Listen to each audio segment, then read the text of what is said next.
Salut à tous, chers WeBasketeurs et WeBasketeuses, j'espère que vous allez très bien.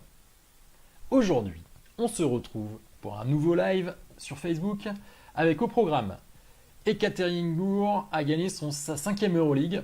C'était hier pour ceux qui ont vu le match. Donc Ekaterinbourg a battu le Dynamo Koursk et est devenu pour la 5e fois champion d'Europe.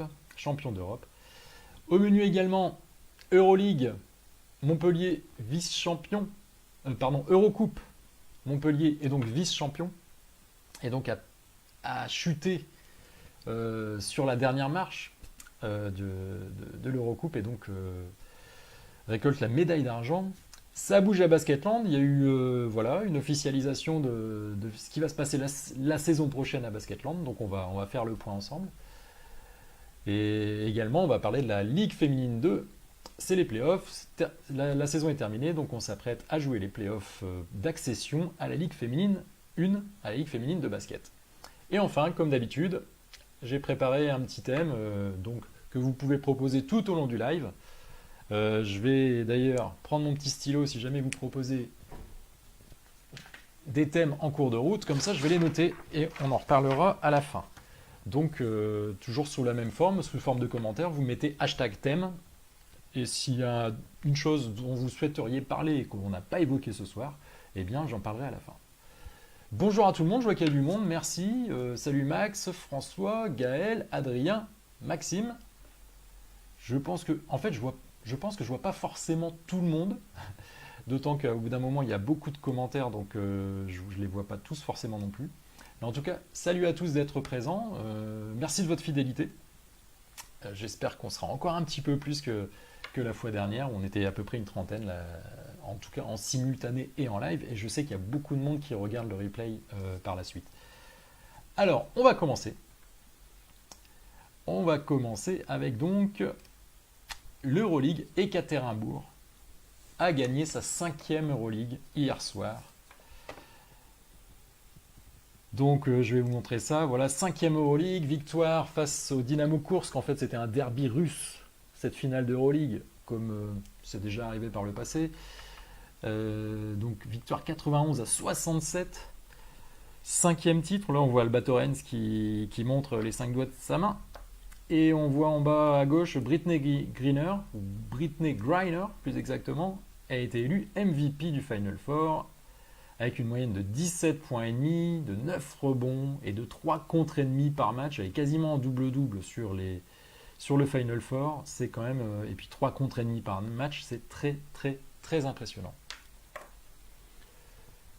Salut Mélissa, salut Noé, salut Delphine. Oui, effectivement, Adrien, Ekat est juste trop fort. D'ailleurs, on va regarder un petit peu le palmarès des 5 dernières victoires.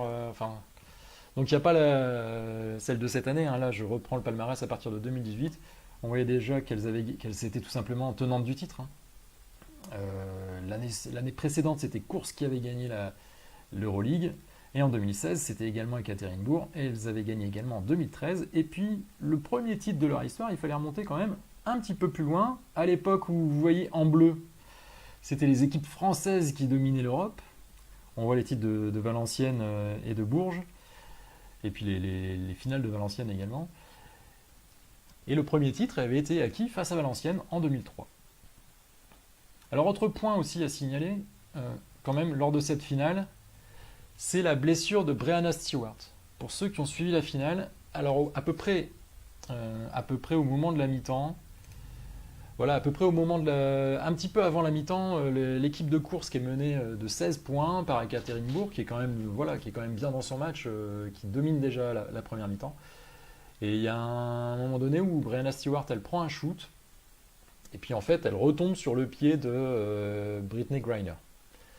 Et on a cru au début que c'était une mauvaise entorse. En tout cas, elle quitte le terrain, elle quitte ses coéquipières. Et puis à la fin du match, finalement, il y a un écart beaucoup plus conséquent que 16 points. Parce qu'effectivement, Breanna Stewart, qui était la meilleure joueuse, est sortie sur blessure. Et j'ai appris aujourd'hui qu'elle avait un arrachement du tendon d'Achille.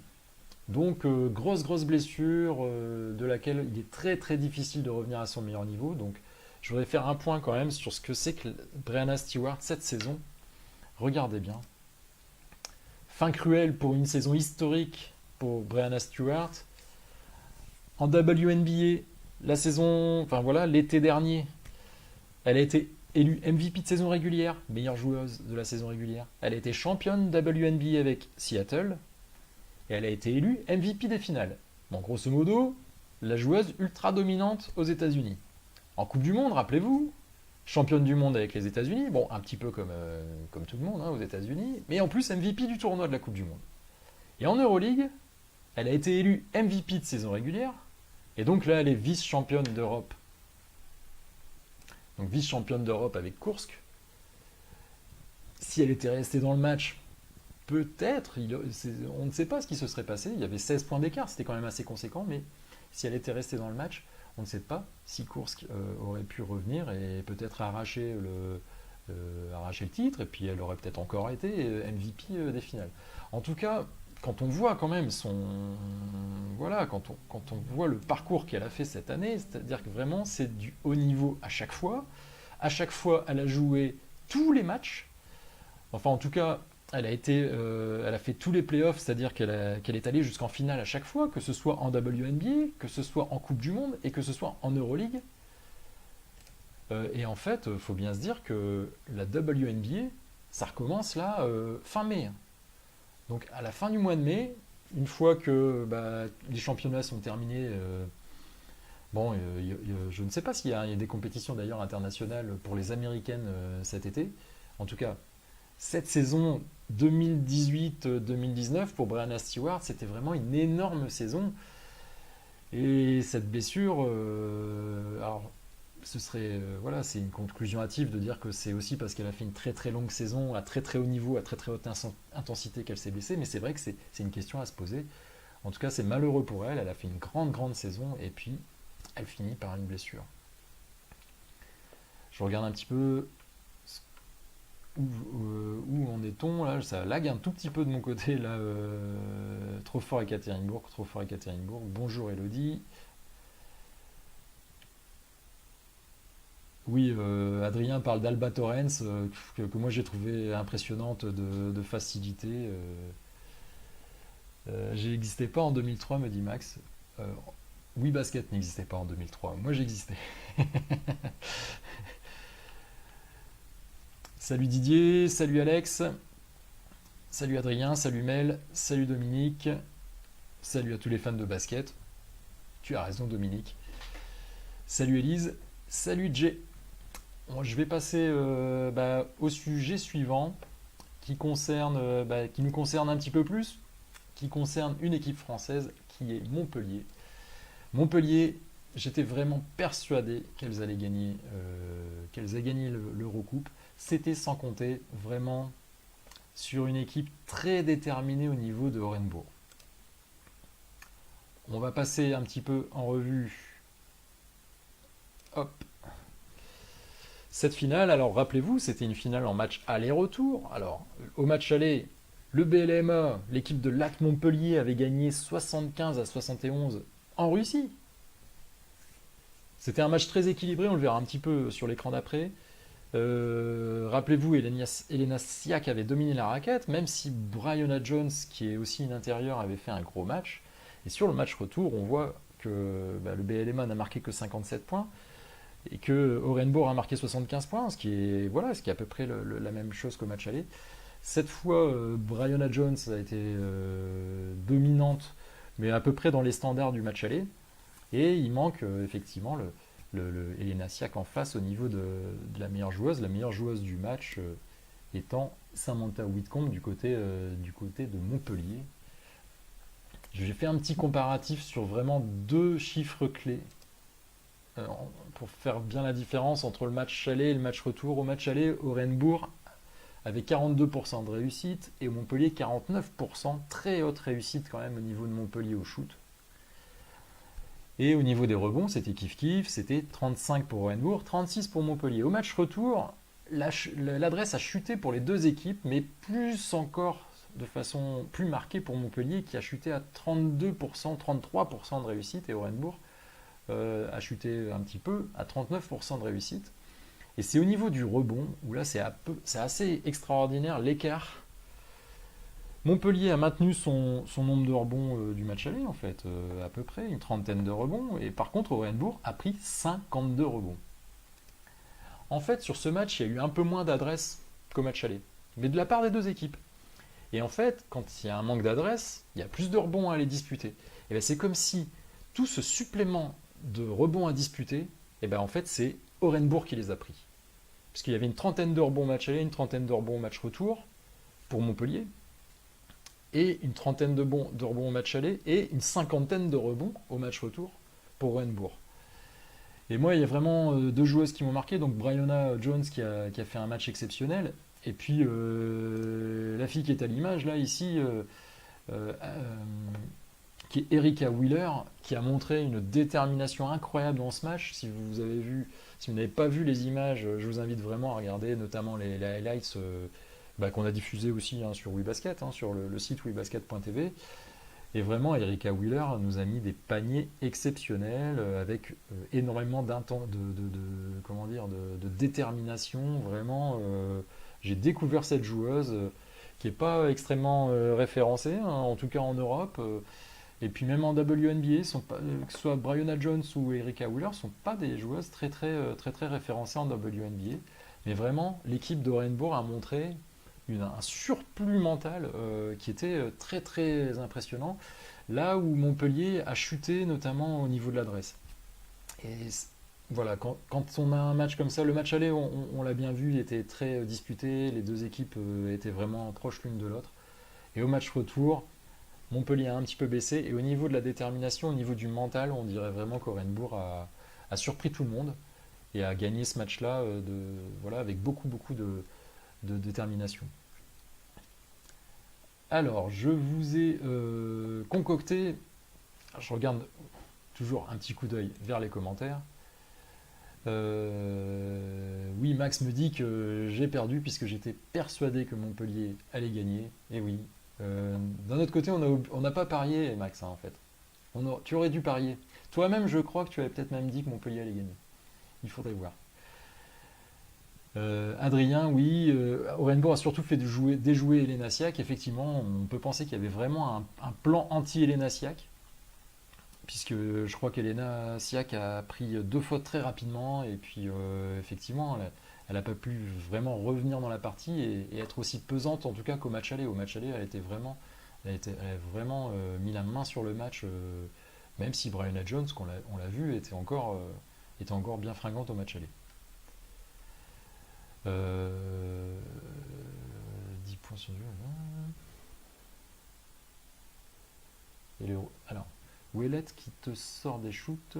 Wheeler, ouais. Donc, et les rebonds, ça fait très mal. Les rebonds offensifs sont flagrants, effectivement. Forcément, comme je le disais, il y a un écart d'adresse des deux équipes. Donc forcément, il y a plus de rebonds, mais du coup, il y a aussi... et donc, Nadezhda Orenbourg a capté un peu tous les rebonds en plus, donc y compris des rebonds offensifs. Et y compris des rebonds défensifs, tout simplement. Salut Minata, salut Vincent, salut Antoine. Je vais passer donc à un écran suivant pour vous montrer. Donc voilà, alors, tout simplement Montpellier n'a pas gagné cette Eurocoupe, mais on peut voir quand même que dans cette Eurocoupe, les clubs français sont présents. Depuis longtemps, mais aussi et surtout sur les années récentes.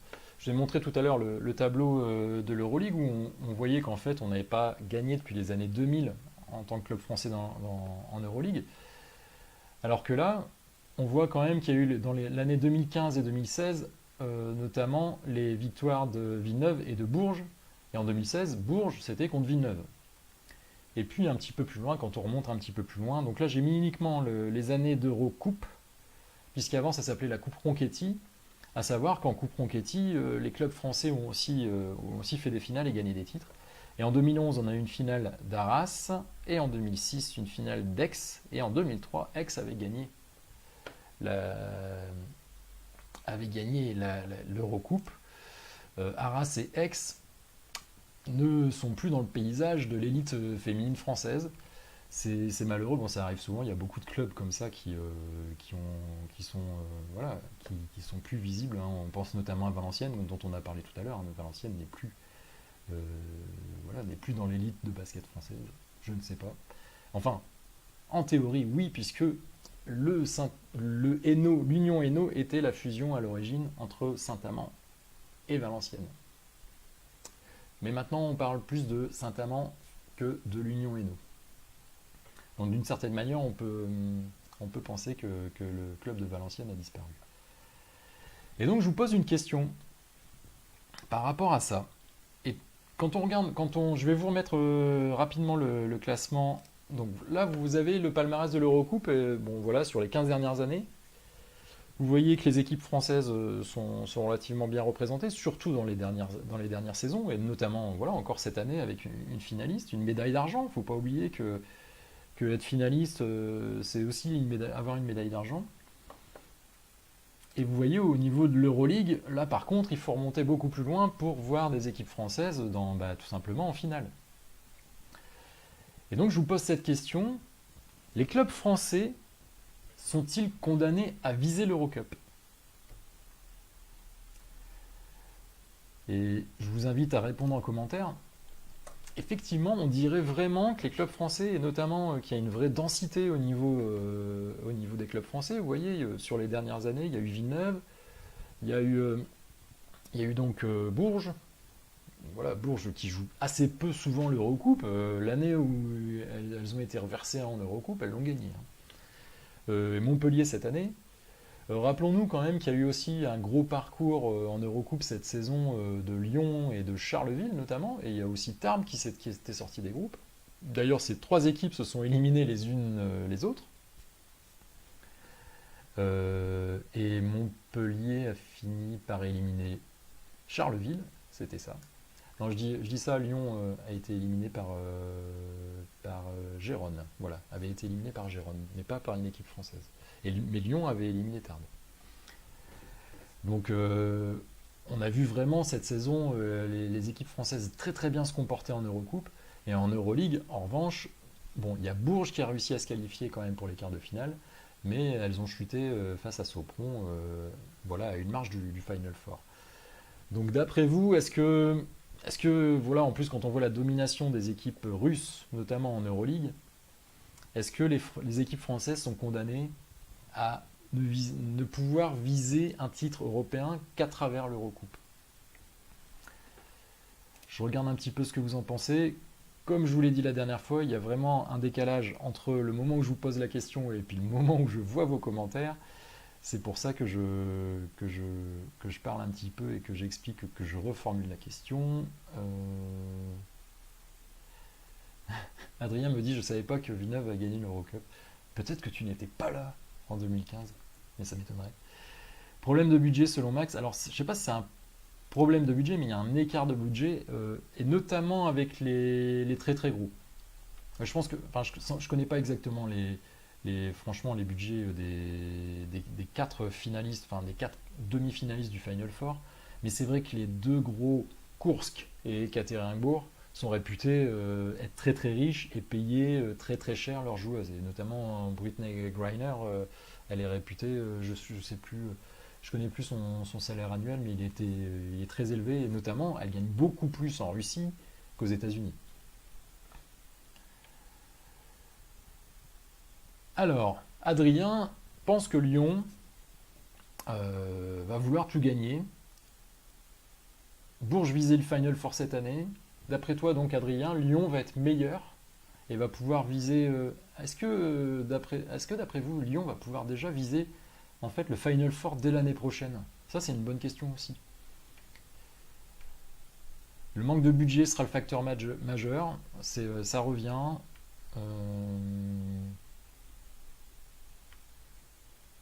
Malheureusement, oui, nous dit Nims. Salut Nims. Ou c'est Bertrand, pardon. Enfin, Nims, Nîmois Bertrand. Salut Nims, Nîmois Bertrand. Je ne sais pas si c'est Bertrand, si c'est Nims, s'il y a une seule ou deux personnes. Il nous parle du budget également.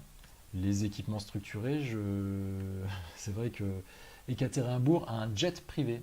Et je pense que ça les aide pour la récupération dans les déplacements. À mon avis, ça aide.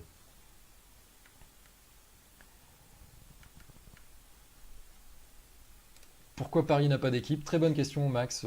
Ça fera l'objet peut-être d'un prochain débat. Je vais reprendre le cours du live. Vous voyez, le sujet suivant, c'est ça bouge à Basketland. Alors Basketland a fait un truc très bien. Ils ont fait une conférence de presse en annonçant finalement officiellement ou en confirmant officiellement toutes les rumeurs qu'il y avait autour de leur club et qui a vraiment dessiné les contours de la saison prochaine. Alors je vais vous montrer ça.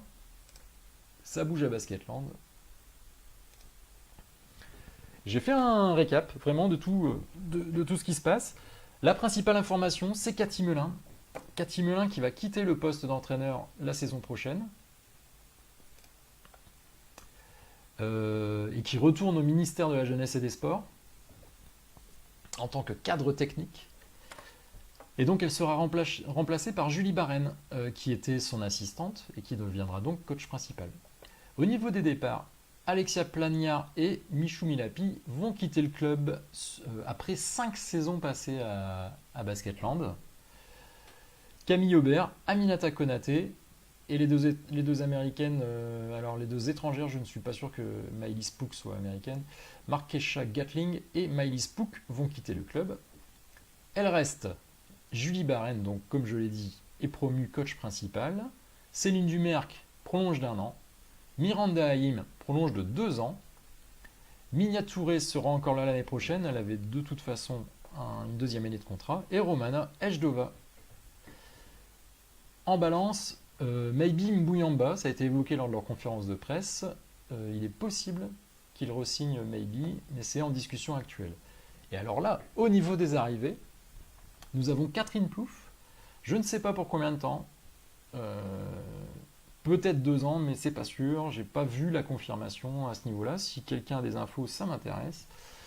Abigail, qui est passée notamment par Villeneuve et donc qui était à Tarbes ces 2 dernières saisons, arrive l'année prochaine à Basketland. La meneuse de Nantes espagnole Ana Suarez et la meneuse remplaçante de Charleville, Marie-Ève Paget. Donc vraiment, on a l'effectif qui est quasiment défini, mis à part assistante coach qui reste à être annoncé. On parle de Shona Thorburn, qui est actuellement la meneuse de Mondeville. On parle d'une reconversion professionnelle à Basketland. On verra si c'est confirmé ou pas. Les dirigeants de Basketland ont dit en tout cas que c'était en discussion, mais pas, sans nommer la joueuse. Mais c'est un petit peu les rumeurs du moment. Et puis donc dernière incertitude au niveau de l'effectif concernant Maybe Mbouyamba. J'ai une question à vous poser par rapport donc à ces transitions d'effectifs. C'est d'après vous, Basketland sera-t-il plus fort ou moins fort la saison prochaine? Qu'en pensez-vous? Dites-moi. Basketland sera-t-il plus fort ou moins fort la saison prochaine? Je vous montre à nouveau l'écran. Je regarde un petit peu s'il y a des commentaires. Et je vais vous donner aussi mon sentiment. Alors, ce qui est assez intéressant, bon, c'est que déjà Basketland va renouveler complètement sa main. Vous savez peut-être, Céline Dumerc qui a été déplacée sur le poste 2. Notamment, ça lui permet d'être beaucoup plus en situation de scoring. Et donc cette année, il y avait Camille Aubert, enfin, en réalité, oui, Camille Aubert et Alexia Plagnard, mais Alexia Plagnard a été blessée longuement, elle a été remplacée par Aminata Konaté. Peu importe, aucune de ces 3 meneuses ne sera là la saison prochaine, ce sera Ana Suarez et Marie-Ève Paget à la main. Donc on peut imaginer Ana Suarez en tant que titulaire et Marie-Ève Paget en tant que remplaçante. À l'intérieur, il y a le départ de Michel Milapi et le départ de Markesha Gatling. Donc qui étaient les 2 postes 5, dirons-nous. Et vont arriver Catherine Plouffe. Quand même Catherine Plouffe qui a été, il y a 2 saisons, qui a été élue meilleure joueuse de la Ligue féminine, MVP de la Ligue féminine, et qui était à Bourges là ces 2 dernières saisons. Et Abigail. Abigail qui est quand même voilà, qui au niveau physique représente une arme de dissuasion quand même assez importante. Et puis voilà, qui commence à faire sa saison, enfin voilà, qui commence à avoir une certaine maturité en Ligue féminine, qui était remplaçante à Villeneuve et qui est devenue vraiment titulaire à Tarbes. Et donc il va arriver à Basketland. Je regarde un petit peu, que pensez-vous de cet effectif de Basketland? Puisqu'on parle beaucoup de Bourges, comme d'habitude. On parle beaucoup de Lyon, bien entendu, qui structure un effectif. On a beaucoup parlé de Montpellier, qui avait une équipe extraordinaire cette année. Et on parle un petit peu moins, mais on sait qu'ils sont là, de Charleville, qui continue chaque année à construire et toujours être là à jouer les premiers rôles. Et d'ailleurs, Charleville est encore en finale de Coupe de France pour la 3e fois consécutive. On va encore disputer les playoffs. L'an dernier, elles sont tombées en demi-finale. Donc on a vraiment beaucoup d'équipes avec la chute de Villeneuve, là, mais Basketland a l'air de faire vraiment un travail très intéressant pour la saison prochaine. Qu'en pensez-vous? Je vois 11 nouveaux commentaires. Par contre, c'est assez lent. Très bonne équipe pour la saison prochaine. Cela risque de jouer le haut de tableau selon Max. Beau projet pour Basketland avec de belles recrues. Il se donne les moyens, nous dit Eric. En tout cas, c'est vrai que, notamment la recrue Catherine Plouffe, je trouve vraiment que c'est une très très belle recrue. C'est même surprenant d'une certaine manière que Bourges laisse partir Catherine Plouffe. Alors il faut savoir que Catherine Plouffe a un profil non communautaire, hein, non européen, donc forcément ça dévalorise un petit peu. Quand on peut avoir une joueuse française ou européenne d'un niveau équivalent, c'est vrai que c'est très intéressant. Très bonne équipe pour la saison prochaine. Alors pour Yannick, ce sera plus fort que la saison prochaine. Maxime dit que Marie-Ève a bien fait de partir. On verra pour elle. Pour moi, plus fort l'année prochaine selon Yannick. Et Noé, plus fort. Mais peuvent-elles bousculer le top 4 pour autant? Alors, donc, quand tu dis le top 4, tu inclus Charleville, j'imagine. Enfin, le top 4 actuel, j'imagine les 4 premiers. Hein. Donc, pour rappel, dans l'ordre en Ligue féminine, Lyon, Bourges, Montpellier et Charleville. Et le 5e était, pour rappel, La Roche-sur-Yon et Basketland 6e. Donc peut-être que l'année prochaine, Basketland arrivera à être 5e. Ou peut-être 4e, 3e. On verra. En tout cas, c'est vraiment une composition très intéressante. On va suivre aussi très, très attentivement ce que va faire Basketland pendant les playoffs. Et pour rappel, Basketland sera opposé à Montpellier. On verra ça dès mercredi, avec le premier match Montpellier-Basketland et tous les premiers matchs de playoff. Nous allons passer au sujet suivant, qui est la Ligue féminine 2. J'en avais parlé un tout petit peu la semaine dernière. Là, cette fois-ci, on a tout le tableau final. Et donc, nous allons voir tout simplement le classement. Voici le classement. Charnay est premier, Toulouse est deuxième, Angers est troisième, Chartres est quatrième, Montbrison est cinquième, Aulnois est sixième, Reims septième, et le basket club Saint-Paul-Rosé est huitième, descendant NF1, le Cavigal Nice Basket et l'Union Sportive La Glacerie. Alors oui, la semaine dernière, j'avais pas bien vu. En fait, j'avais regardé le nombre de victoires, très naïvement, et j'avais vu que le nombre de victoires entre Nice et Calais était le même. Sauf qu'il y a un truc que j'avais pas vu, c'était que Nice avait 2 points en moins. Et effectivement, Nice avait 2 points en moins voilà, pour des raisons administratives et financières, puisque le club a été sanctionné de 2 points voilà, par la DNCG. Voilà, il y a tous les ans, en milieu de saison, en fait, il y a déjà un contrôle de DNCG en milieu de saison qui donne des sanctions. Et grosso modo, le club à la fin de saison pour établir le truc, pour faire appel d'abord, éventuellement. Mais là, la sanction a été maintenue. Et effectivement, déjà dès la dernière journée, en fait, Nice était condamné à jouer en NF1. Je vais vous montrer le tableau des playoffs. Donc nous aurons Charnay-Rezé, Chartres-Montbrison, Toulouse-Reims et Angers-Aulnois. Alors Charnay est un champion un tout petit peu surprenant, hein, puisque voilà, c'est une équipe qu'on n'attendait pas à pareille fête. D'ailleurs, il faudrait regarder, je ne me rappelle plus en quelle année est monté Charnay, mais je crois que l'an dernier, Charnay était promu. C'est pas je crois, c'est j'en suis de plus en plus sûr. Donc Charnay, et en 2 saisons, s'est hissé à la première place du classement de Ligue 2 quand même. Très bel exploit de la part de Charnay. Du coup, je me posais la question, est-ce que vous pensez que Charnay déjà peut monter en Ligue féminine? Et vous voyez quand même voilà, les trois, ouais, voilà, les trois équipes qui suivent.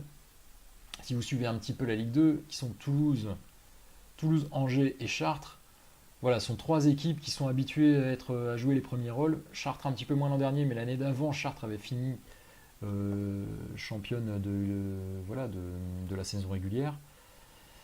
Est-ce que vous pensez que Charnay va monter ou que ce sera plutôt voilà, une des trois équipes suivantes? Si vous avez suivi la Ligue 2, dites-moi. Alors, je vais regarder les commentaires. Moi, personnellement, cette année, je n'ai quasiment pas suivi la Ligue 2. J'ai beaucoup suivi l'an dernier avec Arras, mais là, Arras n'y est plus. Alors, je regarde un petit peu les commentaires. Apparemment, vous n'êtes pas très loquace sur la Ligue 2 comme d'habitude, enfin comme la dernière fois. J'en reviens avec... alors, Max me dit, j'en reviens avec même en Ligue 2, il n'y a pas de club parisien. Est-ce un sport féminin interdit à Paris? Je crois que l'équipe la plus haut classée à Paris, c'est le Stade Français en National 2. Oui, voilà, Eric nous dit que la glacerie et Aulnois sont montés cette saison. En fait, oui, c'était par rapport à Charnay. Charnay était monté l'année d'avant. Charnay était monté la saison précédente. Donc là, on voit que la glacerie redescend. Et donc c'est Nice, hein, quand même. Il faut bien dire que Nice était en Ligue féminine l'année d'avant, et donc descendre 2 étages d'un seul coup. Et donc qui va accompagner la glacerie. Aulnois, qui était une équipe qui était descendue l'année d'avant en NF1, est remontée en Ligue 2, et là, cette année, c'est maintenu en Ligue 2. Personne ne me dit qui va monter en Ligue féminine. On regardera un petit peu, voilà, les Benoît. Bonjour Benoît. Est-ce que tu peux nous dire qui va monter en Ligue féminine cette année? C'est Benoît Marty, le coach de Chartres. Donc, n'ayant pas beaucoup suivi la Ligue 2, effectivement, je vois aussi au niveau des participants, il y a assez peu de monde qui se prononce sur la Ligue 2. Ah, Olivier. Alors, Olivier, pas beaucoup suivi la Ligue 2. Bonjour Olivier. Cette saison, mais l'expérience des habitués Toulouse-Angers pour être précieuse en play-off. Une pièce sur Toulouse. Bonne saison de Toulouse en tout cas. La glacerie, on reviendra plus fort. Salut la glacerie. Eh bien écoutez, je l'espère pour vous. Eric espère pour l'UFAB, donc j'imagine qu'Eric est supporter de l'UFAB. Donc l'UFAB c'est Angers, pour les non-initiés. En tout cas, ça risque d'être une très belle lutte, sachant qu'en plus, alors je vais vous remontrer le tableau des playoffs. On a quand même des équipes qui bataillent. C'est-à-dire qu'on a, grosso modo, on a les 4 qui sont un peu favoris, hein. Donc il y a Charnay qui a fait une superbe saison, Chartres, Toulouse et Angers qui sont un peu les grosses équipes de Ligue 2 traditionnellement. Mais en plus, Montbrison, c'est toujours difficile de battre Montbrison. Reims, cette année, a fait une plutôt bonne saison, Reims, et puis Aulnois est plutôt un petit peu l'outsider avec Rezé. Mais je pense que notamment les confrontations Chartres-Montbrison et Toulouse-Reims risquent d'être assez compliquées pour les favoris. Pour Benoît, les favoris sont Charnay et Toulouse sur l'ensemble de la saison. Donc on a vraiment une information d'insider. Merci Benoît. En tout cas, très bon playoff à vous du côté de Chartres. Benoît, je pense que c'est un peu le moment que vous attendez à chaque fois à la fin de la saison. Et question, est-ce que tu es satisfait de la saison régulière de ton équipe? Est-ce que c'est ce que tu attendais? Est-ce que tu peux nous répondre par rapport à ça? Et les autres, pendant ce temps-là, vous pouvez commenter bien entendu. Est-ce que Aulnois, malgré sa 6e place, peut encore monter ou pas? Oui, tout à fait. Tout à fait, hein. Là, c'est les playoffs de montée. Alors c'est un peu spécial, hein, je l'avais déjà dit la dernière fois, et puis vraiment c'est assez particulier. Je vais vous remontrer le classement, comment ça fonctionne. En fait, c'est comme en Ligue féminine, hein, c'est au meilleur des 3 matchs. Et donc vous voyez, sur 12 équipes, quand vous êtes dans les 8 premiers, vous pouvez vraiment monter, c'est possible. Ensuite, il faut faire des playoffs, voilà, c'est pas facile. Et quand effectivement vous êtes dans les 4, enfin, entre la cinquième et la huitième place, vous n'allez pas avoir l'avantage du terrain. Mais en revanche, enfin, ce qui est assez curieux, c'est que vous voyez, Saint-Paul va jouer Saint-Paul Rosé va donc jouer les playoffs en étant huitième et a une chance, en tout cas sportive, d'être champion et de monter. Et en fait, les 8 premiers peuvent le faire, Aulnois y compris, Montbrison y compris, Reims y compris, et bien entendu les 4 premiers. Et ce qui est assez curieux, c'est que vraiment, c'est très casse-gueule, parce qu'en fait, vous avez vous avez le 10e et le 11e, là. En plus, le centre fédéral ne descend pas, le centre fédéral ne descend jamais, donc vraiment, il n'y a que Calais, ça fait 2 fois de suite. La saison dernière, Calais avait fini 9e aussi. Il n'y a que Calais qui ne joue, en fait, qui est en vacances, mais qui descend pas. C'est assez curieux, hein, vraiment. On est dans les 8 premiers, on joue les playoffs et on peut monter. Vraiment, on peut monter. On est 9e, on est en vacances. Voilà, Calais, je pense qu'ils font exprès. Ils veulent pas jouer les playoffs, ça les arrange pas. Et puis ils veulent pas descendre non plus, ça les arrange pas. Donc c'est une petite blague, mais c'est curieux. Ça fait 2 années de suite que Calais est 9e.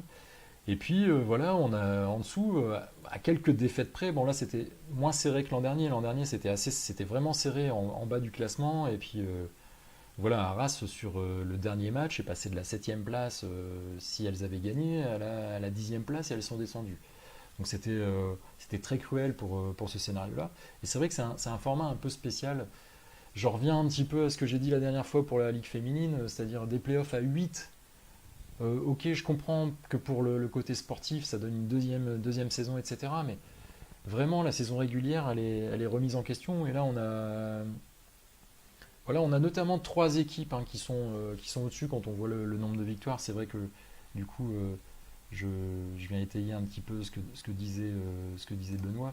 C'est-à-dire qu'effectivement, on a vraiment Charnay 19 victoires, Toulouse 18 victoires et Angers 17 victoires. Et ensuite, voilà, la 4e place de Chartres est à 4 victoires. Donc vraiment, il y a eu les 3 premiers ont fait une grosse saison régulière. Imaginez un peu que, l'équipe qui monte ne fasse pas partie de ces 3 premiers-là. C'est vraiment, ce serait vraiment particulier par rapport à la saison régulière qui a été effectuée par ces équipes. Je vais regarder un tout petit peu les commentaires. Eric me dit qu'il est probablement euh,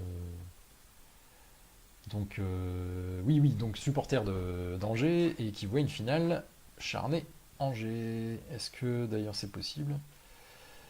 Charnay-Angers, effectivement, bah oui, Charnay premier, Angers deuxième? Non? Comment ça se... Ah oui, Toulouse et Angers, forcément, Toulouse et Angers sont de l'autre partie du tableau, puisque Charnay est dans la partie du tableau de Chartres. Salut Élise, très bon playoff. Élise, je te souhaite des très beaux playoffs. Salut Fred.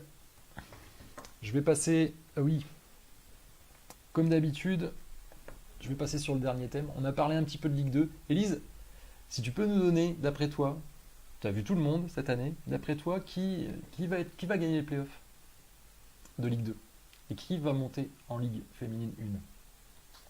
Ton témoignage m'intéresse. On a eu Benoît qui nous a dit, de mémoire, Charnay, Toulouse et Angers, je crois. Faudrait que je remonte. Les favoris sont Charnay et Toulouse. Il n'a pas cité Angers.